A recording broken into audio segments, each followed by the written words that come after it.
Hey, Greyhound fans, welcome back, and I have a very special guest with me tonight, Major General retired Robert G. Catalanotti. First, Robert, very nice to meet you. Thank you so much for being here, taking the time to do this. My pleasure.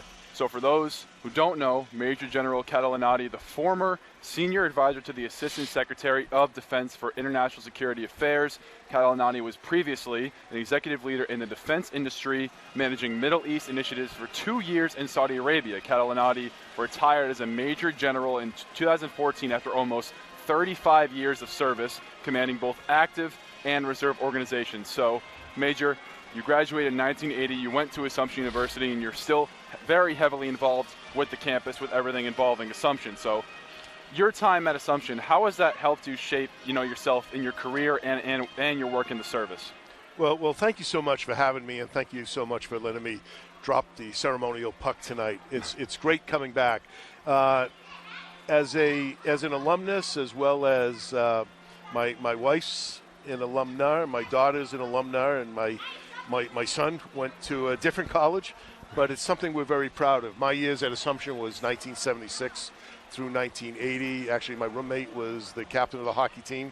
There you go. Now you're dropping the puck here. Richard Burke, who's the president of Fallon Insurance, and someone who's very special to me and my family.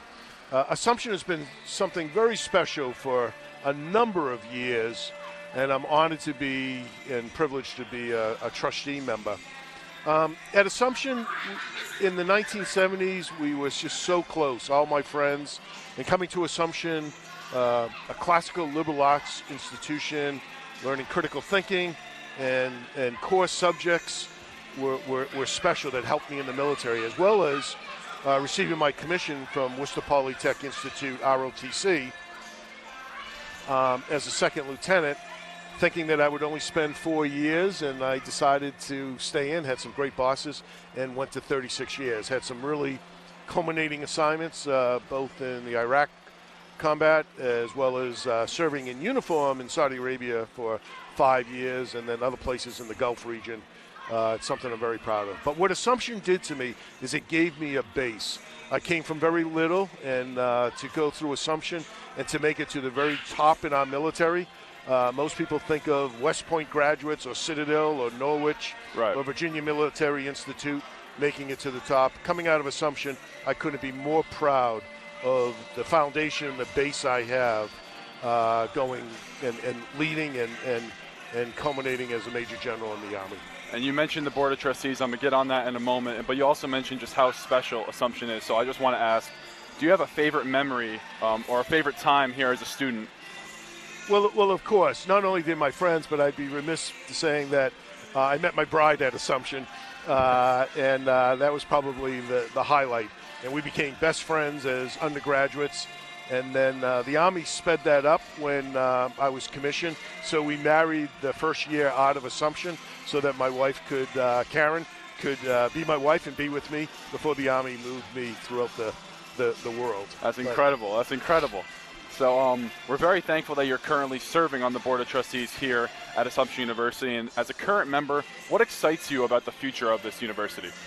Well, I think we're moving. The entire higher education has issues across the country. And one of the things I think I'm very proud of is that we're buttoned down at Assumption. We have an outstanding Board of Trustees.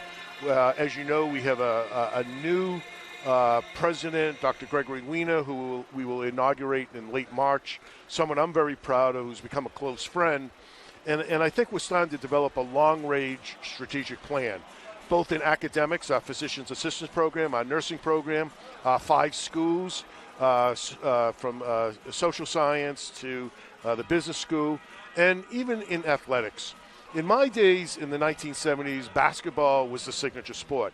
I've watched so many sports now become our signature sports. The women's basketball, the women's hockey team, softball have done well, the men's teams, and I think that's something proud that we have. We're pretty diverse in our sports right now and attracting quality students and athletes. Major General, thank you very much for your service. Thank you very much for being here with me. Up next, we have the second period of Assumption versus Anna Maria.